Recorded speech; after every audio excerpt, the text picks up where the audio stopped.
विद्या ददाति विनयम विनयात याति पात्रवाद पात्रवाद धर्म आपनोति तस्मात् धर्मम ततः सुखम।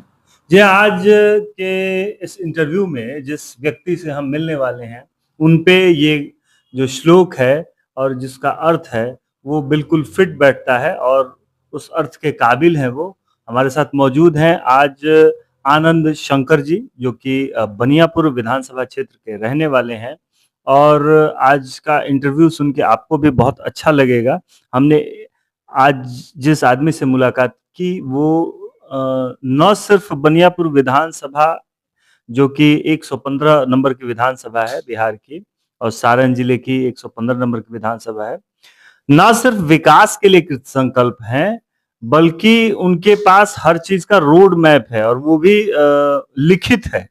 हमने देखा उनके जो एक्शन प्लान्स है उनको भी देखा, पढ़ा, समझा और ये जरूरी समझा कि आपको उस चीज से अवगत कराएं, आपको बताएं कि छपरा में ऐसे लोग भी हैं जो अगर राजनीति में आते हैं तो न सिर्फ बनियापुर बल्कि जबकि छपरा और सारण पूरे क्षेत्र का विकास कर सकते हैं। इतनी क्षमतावान है, इतना उनमें सामर्थ्य है।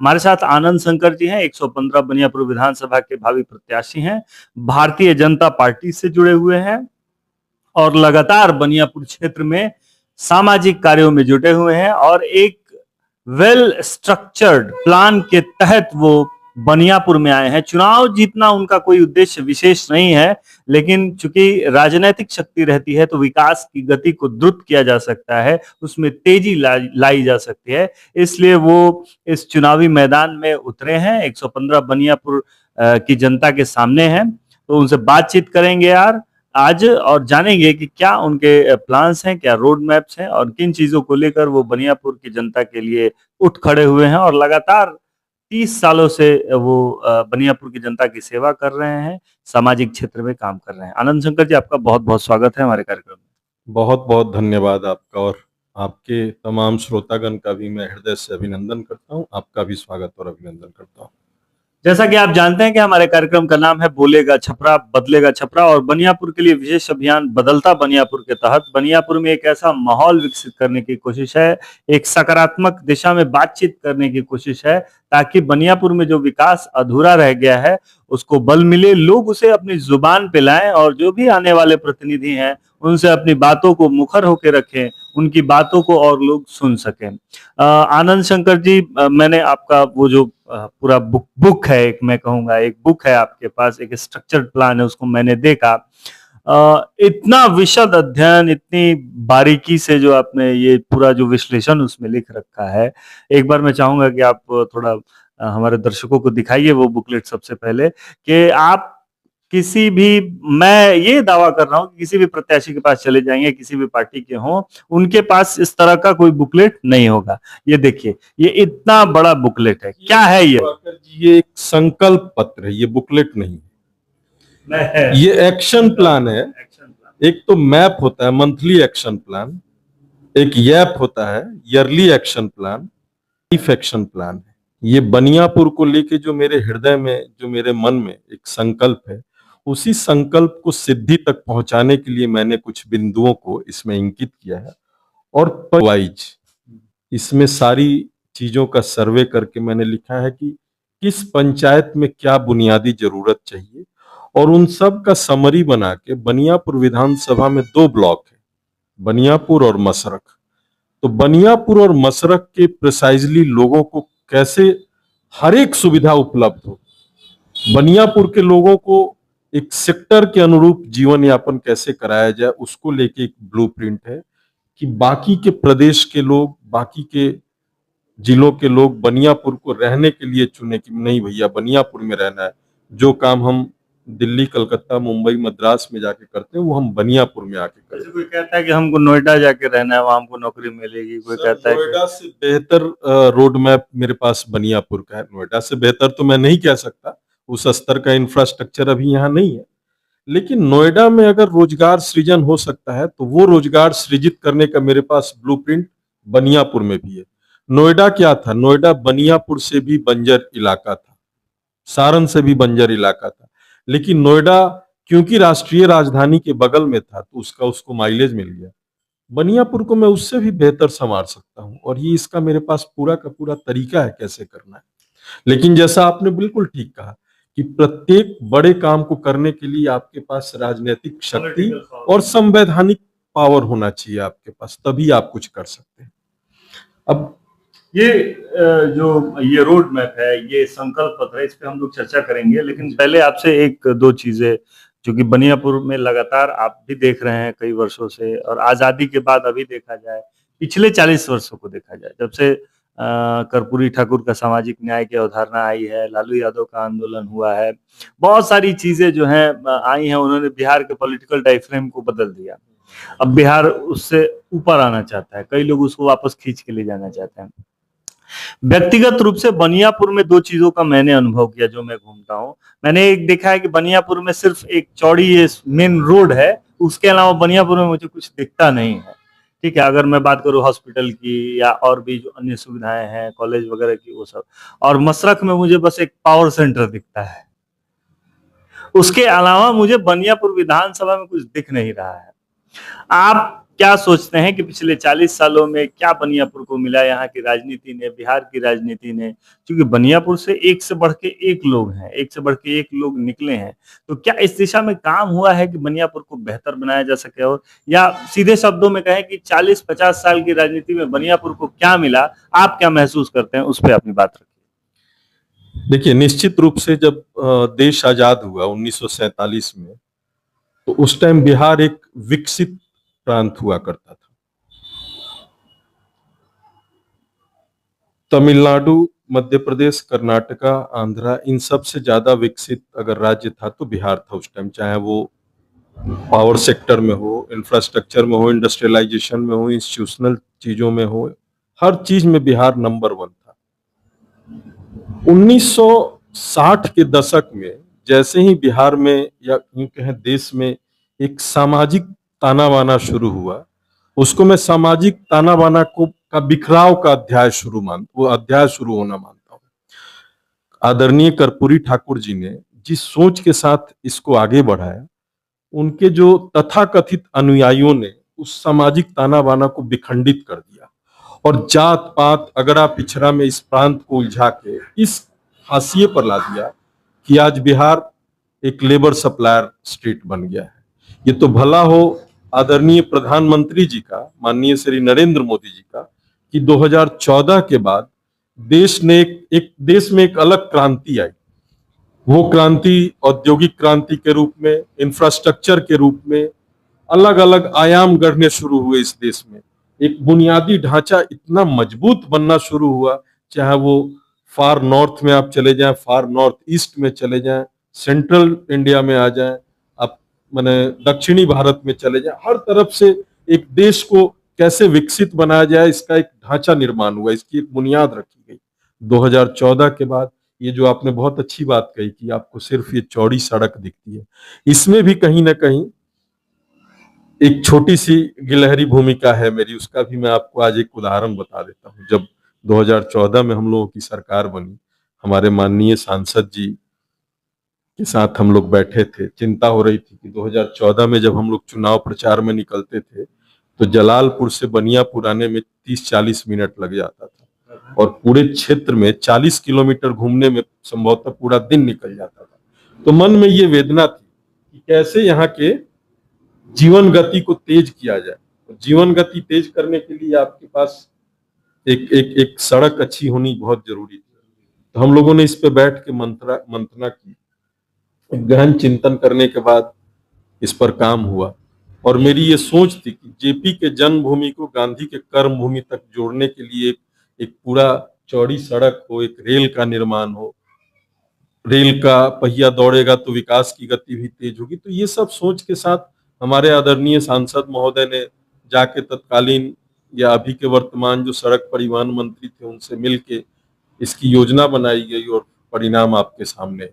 अभी इससे भी आगे बढ़ के मैंने एक योजना बनाई है, पूरा वहां से लेके और बरहमपुर तक ड्रोन से इसकी मैंने रिकॉर्डिंग कराई कि इस सड़क को कैसे 4 लेन बनवाया जाए, बीच में डिवाइडर दिया जाए, और जो मुख्य बाजार है वहां पे फ्लाईओवर कैसे दिया जाए, ताकि लोगों को भी असुविधा ना हो, ट्रैफिक कंजेशन से हम लोग और यहाँ के लोगों का जीवन स्तर सुधरे। भाई हम लोग यहाँ के लोगों को भी तो एक्सप्रेसवे पे चलने का अधिकार है, लेकिन हम लोग वंचित हैं उन चीजों से। ये सपना तभी पूरा हो सकता है जब रियल में डबल इंजन की मजबूत सरकार हो। केंद्र में नरेंद्र मोदी जी है, यहाँ आदरणीय नीतीश कुमार जी के नेतृत्व में जो 2025 में हम लोग 225 जीत के आएंगे, और तब एक मजबूत बिहार का निर्माण फिर से होगा। बिहार अब बालिग हो गया है, बालिग इन द सेंस की हम लोग 18-20 साल से गठबंधन में है। गठबंधन में कभी थोड़ी खटास आई, कभी मिठास हुआ, तो वो एक समन्वय नहीं हो पाया। जब कुछ तालमेल बनता था तो गठबंधन में कुछ हिचकोले आने लगे। अब जो गठबंधन हुआ है ये बहुत ही मजबूत गठबंधन हुआ है, और ये 20 साल का बालिग बिहार, एनडीए गठबंधन का बिहार अब अंगड़ाई ले चुका है। अब जो यहाँ से विकास की गति दौड़ेगी, ये पूरे देश को एक संदेश जाएगा कि बिहार भारत के विकास में महती भूमिका निभाने जा रहा है। वो तो हम लोग देख रहे हैं कि प्रधानमंत्री जी के नेतृत्व में देश में बहुत सारा काम हो रहा है। बिहार में भी बहुत आमूल-चूल परिवर्तन हुआ है, बिजली हो, सड़कें हो, हम भी दिन-रात घूम रहे हैं सड़कों पे। तो बनियापुर की सड़क तो सबसे अच्छी है, सारण जिले की सड़क। मैं ये मानता हूँ कि इस पे आप 70-80 की स्पीड में बाइक चला सकते हैं आराम से।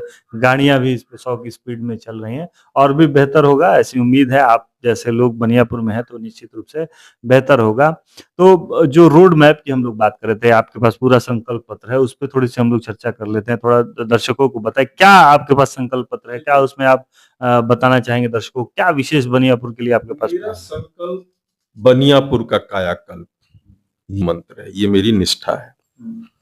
अब ये बनियापुर का कायाकल्प कैसे होगा? बनियापुर का कायाकल्प ऊंच नीच, जात पात, अगड़ा पिछड़ा से कदापि नहीं होगा, या वर्चस्व की लड़ाई से कुछ नहीं होगा। अच्छा, वर्चस्व की लड़ाई आपने कही, तो इसमें एक बात मैं आपसे पूछना चाहूंगा। मशरख में ऐसा लगता है कि वहाँ मतलब सामंजस्य किया जाता है, मतलब लोग कहते हैं कि फलाना आदमी को हम लोग वोट नहीं देंगे तो मतलब दिक्कत होगी, तो मतलब वोटों का सामंजस्य चलता है। बनियापुर में ऐसी स्थिति है क्या? बनियापुर में वोटों का सामंजस्य तो जनता बिठाती है। जनता अगर मन बना लेगी तो बड़े बड़े लोग अर्श से फर्श पे आ जाते हैं और फर्श से अर्श पे आ जाते हैं। तो इस लोकतंत्र में कोई व्यक्ति नहीं डिक्टेट करता है या तय करेगा कि बनियापुर का भविष्य क्या होगा और बनियापुर का नेता कौन होगा। मैं तो सभी लोगों से आग्रह करूंगा कि भाई, आपका जो व्यक्तिगत वर्चस्व है उसको आप अपने तक ही सीमित रखें। जो सामाजिक ताना बाना है उसको ध्वस्त ना करें। सामाजिक ताना, हम लोगों के पूर्वजों ने बहुत ही एक पवित्र समाज का निर्माण किया था, और उस समाज के निर्माण में हम लोग आपसी द्वेष पैदा कर रहे हैं। मैं बड़ा तो मैं बड़ा, मैं इस जाति का, मैं इस जाति का। इससे कुछ नहीं होने जाने का। जाति सिर्फ और सिर्फ संबंध के लिए होनी चाहिए, वैवाहिक संबंध हो, कुल का विस्तार हो, उसके लिए। सामाजिक विस्तार और सामाजिक बदलाव के लिए कभी भी जातीय अड़चन नहीं आना चाहिए। सभी जातियों के समावेश से ही एक समृद्ध समाज बनता है, एक स्वस्थ समाज बनता है, एक शिक्षित समाज बनता है, एक संस्कारी समाज बनता है। और उस संस्कारी समाज को बनाने की हम सब की जिम्मेवारी है, चाहे वो दलित वर्ग के हों, या अति पिछड़ा वर्ग के हों, या पिछड़ा वर्ग के हों, या सवर्ण वर्ग के हों, या सवर्ण में भी जितने आजकल अलग अलग सवर्ण में भी सब कोटा हो गया है। कोई किसी जाति का बाहुबली, कोई किसी जाति का बाहुबली। इससे बिल्कुल विघटन की स्थिति पैदा हो रही है, और इससे सामाजिक ताना बाना बिगड़ रहा है। अभी तो चुनाव नजदीक आ गया है, थोड़ा सा एक पॉलिटिकल कमेंट ले लेते चूंकि प्रासंगिक है। अभी चुनाव नजदीक आया है तो अचानक से एक कैंडिडेट आ गए हैं कि हम बनियापुर से चुनाव लड़ेंगे, और कल से ही जातिगत बयानबाजी शुरू हो गई है। इस जात के लोग ऐसे हैं, इस जात के लोग ऐसे हैं।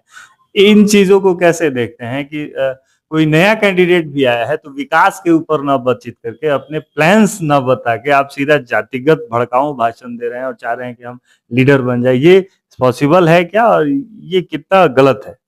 नहीं, देखिए, इस लोकतंत्र ने सबको अधिकार दिया है कि कोई भी आके अपने आप का अपना दावा पेश कर सकता है कि मैं भी यहाँ का, मैं यहाँ से चुनाव लड़ने का इच्छुक हूँ। इसमें कहीं कोई बुराई नहीं। वो तो ठीक ही है। अब जो बात है, मैंने आज लिखा है, मेरा एक आर्टिकल, अगर आप सोशल मीडिया पे फॉलो करिएगा तो आज मैंने एक आर्टिकल लिखा है इन्हीं सब मुद्दों पर। उस पर मैंने लिखा है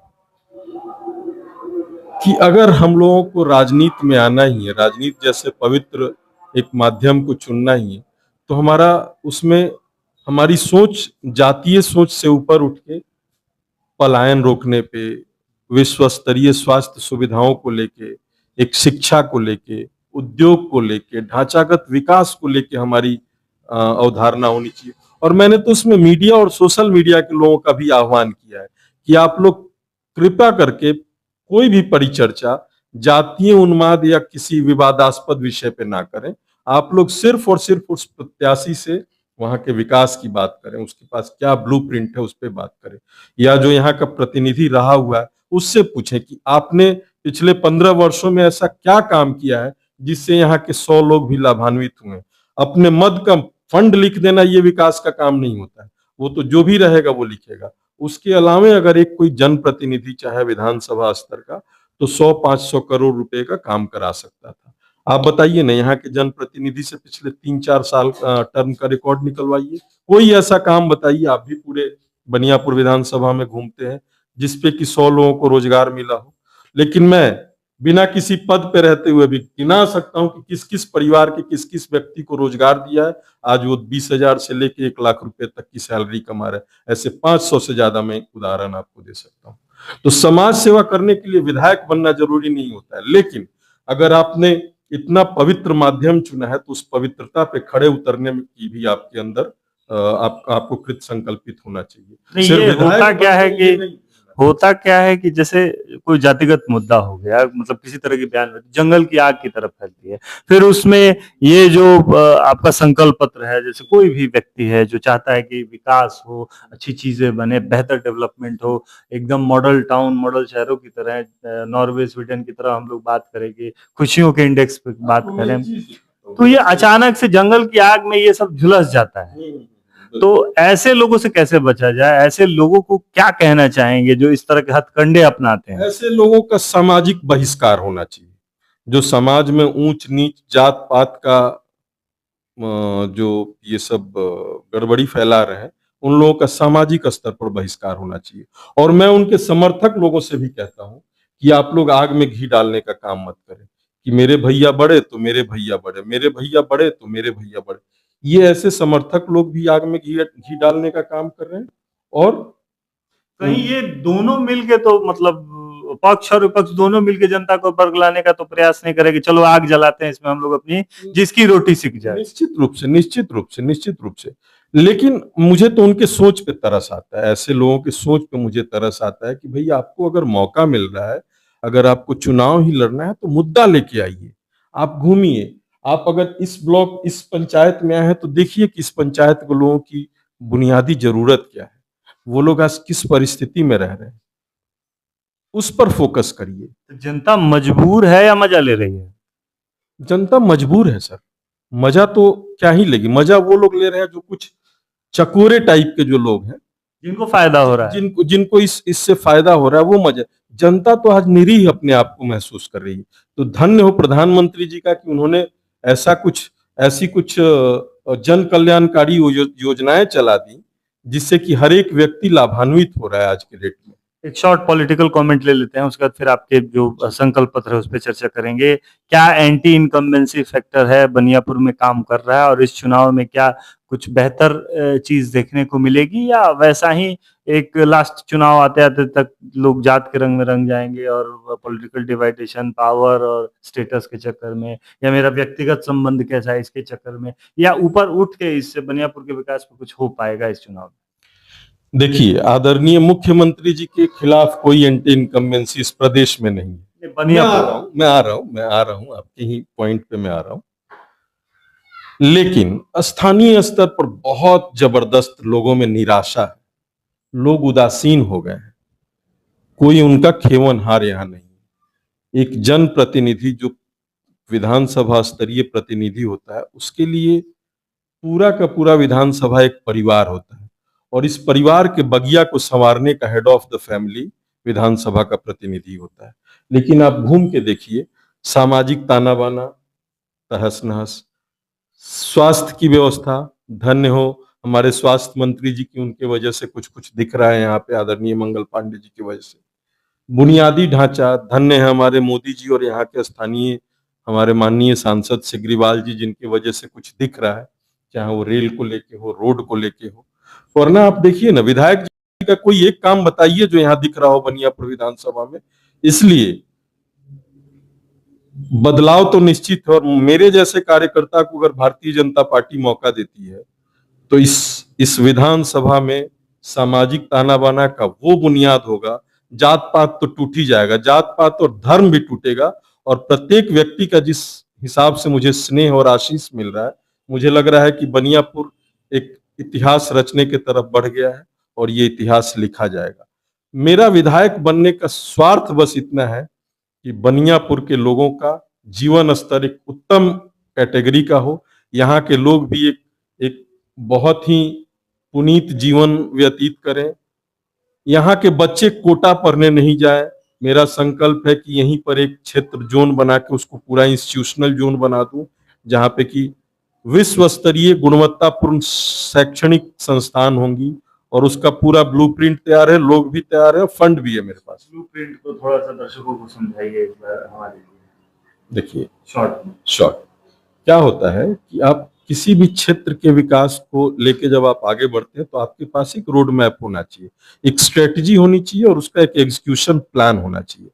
तो स्ट्रेटजी क्या है कि बिहार के बच्चे बाहर पढ़ने जाते हैं, पढ़ाने वाले भी बिहारी होते हैं, पढ़ने जाने वाले छात्र भी बिहारी होते हैं, और पढ़ने के बाद वो कहीं और के होके रह जाते हैं।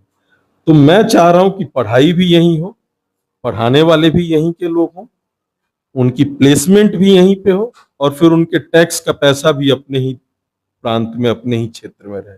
तो इसको लेके एक विस्तृत योजना है जो करीब 300 पन्ने का है। अगर हम लोग बहुत विस्तार में जाएंगे तो बहुत समय लगेगा।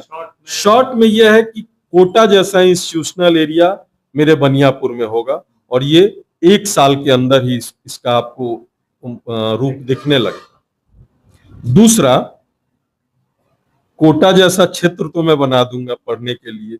लड़के जब यहाँ से पढ़ेंगे तो नौकरी कहाँ करेंगे? उसके लिए यहाँ पे बहुत बड़ा बड़ा लैंड पीस खाली पड़ा हुआ, बड़े बड़े लैंड पार्सल्स हैं। उसका CLU करा के वहां पे औद्योगिकरण कराना। उस औद्योगिकरण को कराने के लिए कोई नासा से वैज्ञानिक की जरूरत नहीं है। यहीं के लोग, जब मैं बुनियादी ढांचा वहां पर बना दूंगा, जब चारों तरफ से मजबूत सड़कें होंगी, जब लॉ एंड ऑर्डर मजबूत होगा, जब इंफ्रास्ट्रक्चर मजबूत होगा, तो उद्योग में तो पैसा लगाने के लिए लोग बैठे हुए हैं। हम लेके आएंगे 15 से 20 हजार करोड़ का उद्योग तो हम लगवाएंगे यहाँ पे। तो यहीं पे उद्योग भी होगा, रोजगार भी होगा। अब उद्योग होगा, पढ़ाई लिखाई होगी, तो रहने के लिए सेक्टर के अनुरूप यहाँ घर भी होना चाहिए। उसके लिए एक बहुत बड़े लैंड क्षेत्र पर एक सेक्टर के अनुरूप अच्छे सुंदर घर का भी निर्माण होगा, जहाँ पे लोग रहें, जहाँ एक अच्छा आबो हवा मिले, यहाँ मॉल हो, यहाँ मल्टीप्लेक्स हो। क्या बनियापुर के लोगों को ये सब अधिकार नहीं है महाराज? लेकिन उदासीनता का शिकार रहा है बनियापुर। बनियापुर में मैं ऐसा मॉल बनाऊंगा जो आप गुड़गांव भूल जाएंगे। बनियापुर में ऐसा मल्टीप्लेक्स होगा, PVR से भी उत्तम, बढ़िया। लोग यहीं पे उस मल्टीप्लेक्स में मूवी देखेंगे, यहीं पे विश्व स्तरीय हॉस्पिटल होगा, यहीं पे गुणवत्तापूर्ण शैक्षणिक संस्थानें होंगी, यहीं पे लोग रोजगार करेंगे और यहीं रहेंगे। ये मेरा संकल्प है। कृषि के क्षेत्र में चूंकि फर्टाइल लैंड एरिया भी है, उसके लिए क्या प्लान? कृषि को लेके मेरे पास, मेरे मन में बहुत सारी चीजें, मैं बहुत रिसर्च करता हूँ। अभी साउथ एशिया के कुछ देशों में भी मैं गया था पहले भी, और अभी भी वहां से मैं काफी सारे रिसर्च बुलेटिन मंगाते रहता हूँ। और मैं अपने फार्म में भी बहुत सारी चीजों का प्रयोग कर रहा हूँ। यहीं बगल में ही मेरा एक 50 बीघे का फार्म हाउस है, जिसमें मैं निरंतर कुछ ना कुछ करते रहता हूँ। उसमें बहुत सारी चीजों को मैंने स्टेब्लिश भी कर दिया। एक किसान जिसके पास 1 बीघे की जमीन है, तो आप सोच सकते हैं कि 10 बीघे के किसान भी आजकल अपना खर्चा पानी ढंग से नहीं चला पाते थे। लेकिन मेरी इच्छा है और मेरा प्रयास है कि 1 बीघे के किसान के पास साल में कम से कम 50,000 रुपए की आमदनी हो। उसमें क्या कुछ बोना है और उसके क्या क्या इंफ्राज होंगे, उसके लिए प्रोसेसिंग यूनिट्स कैसे होगा, इन सब पे मैं काम कर रहा हूँ। और इन सब को यहाँ पे स्टैब्लिश भी करूंगा, एक एक पॉकेट बना के, एक सेल्फ हेल्प ग्रुप बना के। सोशियो इकोनॉमिक ग्रोथ कैसे हो, फार्मर्स का कैसे सुदृढ़ीकरण हो, कैसे वो मजबूत हो, क्योंकि हम लोग कृषि प्रधान क्षेत्र से आते हैं। जितनी बातें मैंने बताई ये तो भविष्य की है, जो एक संवैधानिक पद पे आने के बाद होगा। लेकिन फिलहाल कृषि को कैसे मजबूत बनाया जाए, कृषि प्रधान बिहार को कैसे मजबूत बनाया जाए, उसको लेके भी मेरे मन में बहुत सारी चीजें हैं जिसको मैं अमली जमा पहनाने का प्रयास कर रहा हूँ। तो काफी सारे रोड मैप्स हैं आनंद शंकर जी के पास। चलते चलते एक लास्ट पॉलिटिकल क्वेश्चन ले लेते हैं। मान लीजिए कि एनडीए गठबंधन तो आप हैं ही, राजद अभी भी उसी सामाजिक न्याय की अवधारणा में जी रहा है और अगड़ा पिछड़ा की लड़ाई बता रहा है बिहार में की राजनीति को। एक नया शख्स आया है, वो भी डेवलपमेंट की बात करता है, जनसुराज प्रशांत किशोर। कितनी चुनौती मानते हैं आप इनको? चूंकि एक धड़ा जो है वो तो एक अपने पिछले जीवन में ही जी रहा है, अभी उसी लेगेसी को चल रहा है, जबकि बिहार आगे निकलने की कोशिश कर रहा है। आपकी सरकार जो है, एनडीए की सरकार, थोड़ा सा मॉडरेट है, थोड़ा सा डेवलपमेंट वगैरह पे काफी लगी हुई है। एक आदमी और आया, वो आगे की बात कर रहा है कि मैं और इसको आगे ले जाऊंगा। तो उसको कितनी चुनौती मानते हैं आप एनडीए के लिहाज से, या क्या कहना है? नहीं, चुनौती नहीं। देखिए, दो चीजें होती हैं, एक तो किसी ने करके दिखाया है और एक कोई करना चाह रहा है, और दोनों के पीछे मंशा क्या है। चुनौती तो कुछ भी नहीं मानते। बिहार की जनता के दिल में मोदी जी और नीतीश जी बैठते हैं। बिहार को चाहिए 5 साल एकदम डबल इंजन की रियल सरकार, केंद्र की मजबूत सरकार और प्रदेश की मजबूत सरकार, जो यहाँ कुछ कर सके। बिहार के लोग बहुत जागरूक और लर्नेड लोग हैं, बहुत शिक्षित और प्रबुद्ध लोग हैं, स्पेशली बनियापुर के लोग बहुत प्रबुद्ध लोग हैं। इनको पता है कि किसको वोट देने से बनियापुर का विकास होगा या बिहार का विकास होगा। केंद्र से पैसा आएगा और प्रदेश उसमें डबल अपना ताकत लगाएगा। आप देखिए ना, दिल्ली में अरविंद केजरीवाल की 13 वर्षों से सरकार थी और केंद्र में मोदी जी थे। दिल्ली थम सी गई थी दिवाकर जी, और देखिए पिछले 6 महीने में दिल्ली पेरिस के तरह सुंदर होने लगी है, एकदम स्विट्जरलैंड की तरह ट्यूलिप गार्डन चमक रहे हैं। एक टेम्स नदी की तरह जमुना की सफाई हो रही है। तो ये सरकार की नीयत पे निर्भर करता है। इसीलिए यहाँ पे भी 5 वर्षों के लिए एनडीए की मजबूत सरकार चाहिए बिहार में। चुनौती हम किसी को नहीं मानते, हमारी चुनौती है यहाँ का बदलाव, और उस बदलाव के वाहक बनने के लिए ही मैं यहाँ उतरा हूँ और मेरे जैसे एनडीए के तमाम लोग उतरे हैं। तो बिहार में एक बदलाव जरूरी है, आगे देखेंगे कौन क्या करता है। तो कहावत है कि खम ठोक ठेलता है जब नर पर्वत के जाते पांव खर, मानव जब जोर लगाता है पत्थर बानी बन जाता है। तो बनियापुर की जमीन को बेहतर करने के लिए, बनियापुर विधानसभा को विकसित करने के लिए आनंद शंकर जी ने खम अपने पांव जमा दिए हैं, खम ठोक दिया है, और देखना है कि आगे क्या होता है। ऐसे ही लोग जब आगे आएंगे, बनियापुर के लोग बनियापुर को बदलने के लिए, तो निश्चित रूप से बनियापुर बदलेगा, और बनियापुर बदल भी रहा है। और बदलता बनियापुर, बोलेगा छपरा बदलेगा छपरा, इस मुहिम को आप अपना सहयोग दीजिए। इस चैनल को लाइक, फॉलो, शेयर और सब्सक्राइब कीजिए। हमारी मुहिम से जुड़ने के लिए आप हमें कॉल कर सकते हैं 88 104 15 313 पर। और आनंद शंकर जी, आपसे बात करके बहुत अच्छा लगा, बहुत रोचक जानकारियां आपने प्रदान की, इसके लिए आपका बहुत बहुत धन्यवाद। आपने एक मंच दिया जहां से मैं अपनी बातों को रख सकूं, और मैं उम्मीद करता हूं कि, और आग्रह भी करता हूं, अपील भी करता हूं बनियापुर के सभी अपने प्रियजनों से, सभी अपने इष्ट मित्रों से, कि एक बार जात पात, ऊंच नीच, अगड़ा पिछड़ा, आपसी वर्चस्व से बाहर निकल के बनियापुर को संवारने की इस मुहिम में आप भी आगे आए। आप भी इस अश्वमेध यज्ञ में अपनी आहुति दें, और इस संकल्प को सिद्धि तक पहुंचाने में आप सब लोग मेरे साथ आए। इन्हीं और आग्रह और विनती के साथ आपको भी बहुत बहुत धन्यवाद, प्रणाम। बहुत बहुत धन्यवाद।